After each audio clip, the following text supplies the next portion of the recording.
നമസ്കാരം. എല്ലാ മാന്യ പ്രേക്ഷകർക്കും വോയിസ് ഓഫ് ട്രൂത്തിന്റെ ഈ പ്രത്യേക പ്രോഗ്രാമിലേക്ക് സ്വാഗതം. ഒരിക്കലും നന്നാകാത്ത പൈശാചിക വൃത്തിയിൽ അകപ്പെട്ടു പോയതാണോ സീറോ മലബാർ സഭയുടെ ആസ്ഥാന കേന്ദ്രമായ എറണാകുളം അതിരൂപത എന്ന് ഇന്ന് വിശ്വാസികൾ വിലപിച്ചുകൊണ്ട് ചോദിക്കുകയാണ്.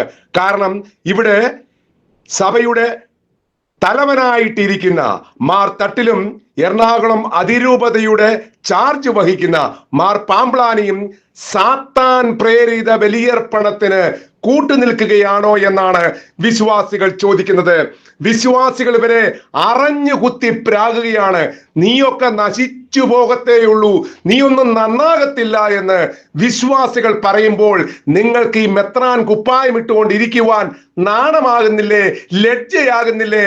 മാർ തട്ടിലെ മാർ പാമ്പ്ലാനി എന്നാണ് ചോദിക്കുവാനുള്ളത്. സാത്താൻ ബലിയർപ്പണം നടത്തുകയും അല്ലെങ്കിൽ സാത്താൻ ബലിയർപ്പണത്തിന് കൂട്ടുനിൽക്കുകയുമാണോ മെത്രാൻ വേഷധാരികളുടെ ജോലി എന്ന് വിശ്വാസികൾ ചോദിക്കുമ്പോൾ ലജ്ജയാകുന്നില്ലേ സിനഡെ? നിങ്ങൾക്ക് നിങ്ങളുടെ മൂക്കിന് താഴെ നിന്നുകൊണ്ട് മാർ പാമ്പ്ലാനിയും മാർ തട്ടിലും സീറോ മലബാർ സഭയെ നശിപ്പിക്കാൻ ഒരുങ്ങുമ്പോൾ നിങ്ങൾക്ക് വേദനയാകുന്നില്ലേ, നിങ്ങൾക്ക് നാണമാകുന്നില്ലേ എന്നാണ് ചോദിക്കുന്നത്. ഇവിടെ സഭയെ ഭൗതികമായി നശിപ്പിക്കുന്ന കാര്യമല്ല പറയുന്നത്, ആത്മീയമായി നശിപ്പിക്കുകയാണ്. നിങ്ങളിൽ ആരെങ്കിലും ഒരാൾ, ഈ ചെറിയവരിൽ ഒരാൾക്കെങ്കിലും ഇടർച്ചയ്ക്ക് കാരണമാകുന്നുണ്ടെങ്കിൽ കഴുത്തിൽ തിരികല്ല് കെട്ടി ആഴങ്ങളിൽ നിബന്ധിക്കുവാൻ കർത്താവ് അരുളി ചെയ്തിട്ടുണ്ട്. ആ കർത്താവിന്റെ അരുമ ശിഷ്യരുടെ സ്ഥാനത്ത് നിൽക്കുന്ന ഈ മെത്രാൻ വേഷധാരികൾ ഒരാൾക്കല്ല ലക്ഷക്കണക്കിന് ആൾക്കാർക്ക് ഇടർച്ചയ്ക്ക് കാരണമായിരിക്കുന്നു. നീയൊന്നും വെള്ളം കിട്ടാതെ മരിക്കുമെന്നാണ് വിശ്വാസികൾ ഇപ്പോൾ ഇത്തരം മെത്രാന്മാരെ പറ്റി പറയുന്നത്. ഇത്രയും അധപ്പതിച്ച ഒരു സഭ ലോക ചരിത്രത്തിൽ ഉണ്ടായിട്ടുണ്ടാകത്തില്ല. കാരണം ഇവിടെ മാർപ്പാപ്പയെ അനുസരിക്കാത്ത, കത്തോലിക്ക തിരുസഭയെ അനുസരിക്കാത്ത, വത്തിക്കാനെ അനുസരിക്കാത്ത, സ്വയം സീറോ മലബാർ സഭയുടെ സിനഡിനെ അനുസരിക്കാത്ത, ഇത്രയും മ്ലേച്ഛമായിട്ടുള്ള സാത്താൻ ബാധിതരായിട്ടുള്ള ഒരു രൂപത ലോക ചരിത്രത്തിൽ ഉണ്ടാകത്തില്ല. എന്നാൽ ഇവിടെ അനുസരിക്കാത്തത് വിശ്വാസികളല്ല എന്നുള്ളതാണ് ഒരു നഗ്ന സത്യം. ലോഹ തൊഴിലാളികൾ, ലോഹയിട്ട പേക്കൂത്ത് കളിക്കുന്ന പൈശാചിക ചിന്തയുള്ള ലോഹത്തൊഴിലാളികൾ, അത് ലോകത്ത് എറണാകുളം രൂപതയിലല്ലാതെ വേറെ ഒരിടത്തും കാണാൻ സാധിക്കുകയില്ല.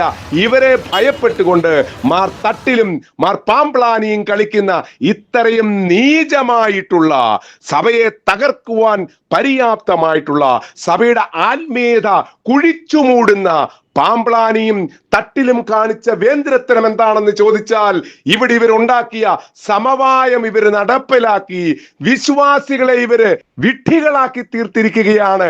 വിശ്വാസികളെയും അതുപോലെ തന്നെ വിമത ചായ്വുള്ള വിശ്വാസികളെയും വിഡ്ഢികളാക്കിക്കൊണ്ട് തട്ടിലും പാമ്പ്ലാനിയും കളിച്ചത് സഭയുടെ അടിത്തറ കോരുന്ന പണിയാണെന്ന് ഇപ്പോഴും സിനഡിന് മനസ്സിലായിട്ടില്ലെങ്കിൽ നിങ്ങൾ എന്തിനാണ് മെത്രാന്മാരെ സിനഡിലിരിക്കുന്നത് എന്നാണ് മറ്റുള്ള മെത്രാന്മാരോട് ചോദിക്കുവാനുള്ളത്. പാമ്പ്ലാനിയെയും തട്ടിലെയും ഒഴിച്ചിട്ട് മറ്റുള്ള മെത്രാന്മാര് മുഴുവൻ ഇവർക്ക് ഏറാൻ മൂളുന്നത് എന്തിനാ? നിങ്ങൾ പരിശുദ്ധ ബലിയർപ്പണം അല്ലേ നിങ്ങൾക്ക് പ്രാധാന്യം? അതോ തട്ടിലും പാമ്പ്ലാനിയുമാണോ ഇവര് സീറോ മലബാർ സഭയെ ഹൈജാക്ക് ചെയ്തിരിക്കുകയാണോ? ഇത് പറയുവാൻ കാരണം ഇന്ത്യയുടെ നീതിന്യായ കോടതികൾ സീറോ മലബാർ സഭയുടെ പ്രശ്നത്തിൽ ഇടപെട്ട് കഴിഞ്ഞപ്പോൾ എറണാകുളം ബസിലിക്കയിൽ ഏകീകൃത ബലിയർപ്പണമേ സാധിക്കൂ എന്ന് വെച്ചാൽ മാർപ്പാപ്പ പറഞ്ഞ സഭ നിഷ്കർഷിച്ച ബലിയർപ്പണമല്ലാതെ മറ്റൊന്നർപ്പിക്കരുതേ എന്ന് കോടതി വിധി നിലവിലിരിക്കുമ്പോഴാണ് ഇവിടെ പാമ്പ്ലാനിയുടെ കുരുട്ടുബുദ്ധി സമവായത്തിലേക്ക് കടന്നത്. ആ സമവായം അടിച്ചേൽപ്പിച്ചത് എങ്ങനെയാണെന്ന് അറിയാമോ? സീറോ മലബാർ സഭയുടെ ആസ്ഥാന ബസിലിക്കയായ എറണാകുളം ബസിലിക്കയിൽ പാമ്പ്ലാനി പോയി ഒരു ഏകീകരണം അങ്ങ് നടത്തി. അതിന്റെ പുറകെ അവിടെയുള്ള വികാരി എന്ന് പറയുന്ന വൈദിക തൊഴിലാളി മറ്റുള്ളതൊക്കെയും സാത്താൻ ബലിയർപ്പണം നടത്തി. വളരെ മെച്ചമായിട്ടുള്ള പരിപാടിയാണ് ഇപ്പൊ നടന്നുകൊണ്ടിരിക്കുന്നത്. ഇതിന് കൂട്ടുപിടിച്ചുകൊണ്ട് തട്ടിലും നടത്തി ഒരേകീകൃതം. ഇന്നാ പിടിച്ചോ ഏകീകൃതക്കാരെ, നിങ്ങൾക്കിതാ ഒരേകീകൃതം, മറ്റേത് മുഴുവൻ സാത്താൻ കുർബാന ഏകീകൃത കുർബാന, സാത്താൻ കുർബാന, ഞങ്ങളുടെ സമവായം വിജയിച്ചിരിക്കുന്നുവെന്ന് തട്ടിലും പാമ്പ്ലാനിയും ഇവിടെ അട്ടഹസിക്കുമ്പോൾ ഇവിടെ തോറ്റതാരാണ്? മറ്റാരുമല്ല, കർത്താവീശോ മിശിഹയാണ് തോറ്റത്. കാരണം പരിശുദ്ധ ബലിയർപ്പണം തന്റെ ജനങ്ങൾക്കു വേണ്ടി സ്ഥാപിച്ച കർത്താവ് തന്നെ തോറ്റിരിക്കുന്നു. ഇവിടെ സമവായമായിരുന്നു ഉദ്ദേശമെങ്കിൽ നിങ്ങൾ എന്തിനാണ് ഏകീകൃതം എന്ന് പറഞ്ഞിട്ട് സീറോ മലബാർ സഭയുടെ അടിസ്ഥാന ബലിയർപ്പണത്തെ ഇങ്ങനെ വികലമാക്കിയത് എന്ന് ഈ തട്ടിലിനോടും ഈ പാമ്പ്ലാനിയോടും വിശ്വാസികൾ ഒന്നടങ്കം ചോദിക്കുകയാ. കാരണം ഒരേ ബലിവേദിയിൽ സാത്താനെയും ദൈവത്തെയും ഒരുപോലെ പൂജിക്കുവാൻ സാധിക്കുകയില്ല. നിങ്ങൾ തന്നെ പറഞ്ഞ ഇല്ലിസെറ്റ് ബലിയർപ്പണം ഇപ്പോഴെങ്ങനെ വാലിഡായി? അഥവാ വാലിഡ് ബലിയർപ്പണം എങ്ങനെയാണ് ഇല്ലിസെറ്റ് ആകുന്നത്? ഈ ചോദ്യങ്ങൾ ഇപ്പോൾ വിശ്വാസികൾ ചോദിക്കും. തട്ടിലെ ഈ ചോദ്യങ്ങൾ ഇപ്പോൾ വിശ്വാസികൾ ചോദിക്കും. പാമ്പ്ലാനി, പണ്ടത്തെ കാലമല്ല. വിശ്വാസികളും ഇപ്പോൾ കാനോൻ നിയമവും സഭയുടെ പാരമ്പര്യവും പഠിച്ചു കഴിഞ്ഞിരിക്കുന്നു. നിങ്ങൾക്ക് ഇതിന് ഉത്തരമുണ്ടോ?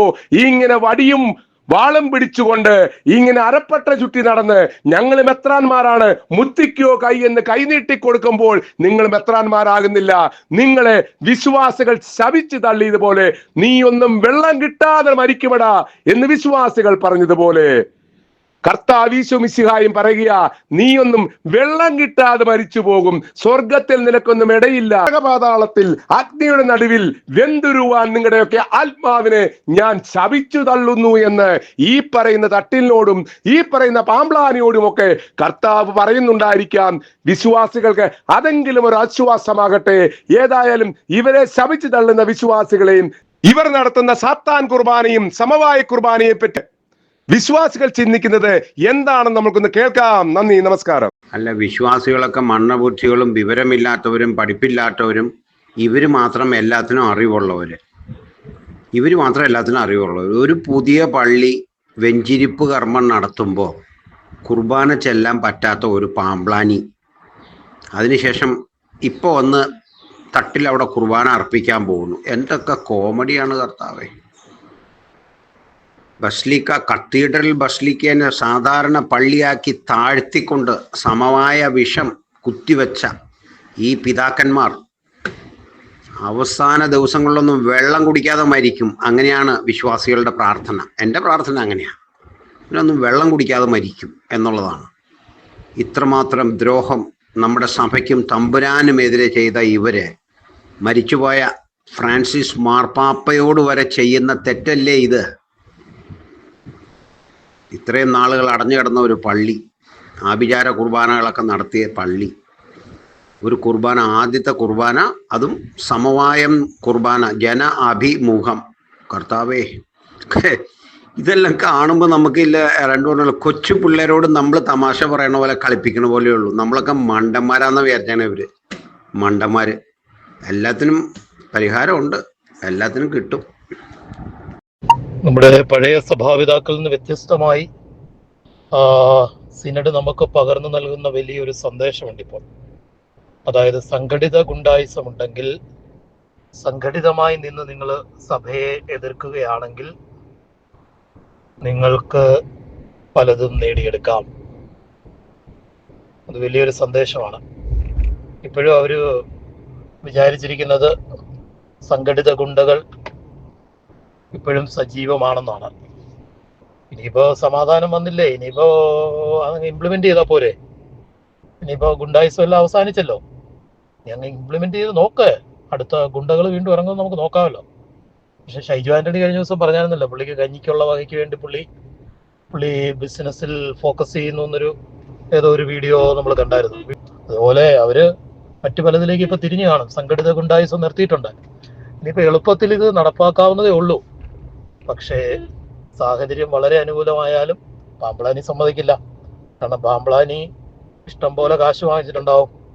പുള്ളിയുടെ ഉഡായിപ്പ്, ആൽഫ ഇൻസ്റ്റിറ്റ്യൂട്ട് പോലെ ഉഡായിപ്പ് പരിപാടികൾ ഒത്തിരി പുള്ളി ചെയ്തിട്ടുണ്ടാവും. ഇതുവരെ കണ്ടുകൊണ്ടിരുന്നത് വോയിസ് ഓഫ് ട്രൂത്ത്. ഈ ചാനൽ സബ്സ്ക്രൈബ് ചെയ്യാത്തവർ ചാനൽ സബ്സ്ക്രൈബ് ചെയ്യുക, ഷെയർ ചെയ്യുക. നിങ്ങൾ ഈ കാണുന്ന പരിപാടികൾ, പ്രോഗ്രാമുകൾ മറ്റുള്ളവരോട് കാണുവാൻ, അങ്ങനെ വോയിസ് ഓഫ് ട്രൂത്ത് എല്ലാവരിലേക്കും എത്തുവാൻ പ്രോഗ്രാം ഷെയർ ചെയ്യുക, ലൈക്ക് ചെയ്യുക. നന്ദി, നമസ്കാരം.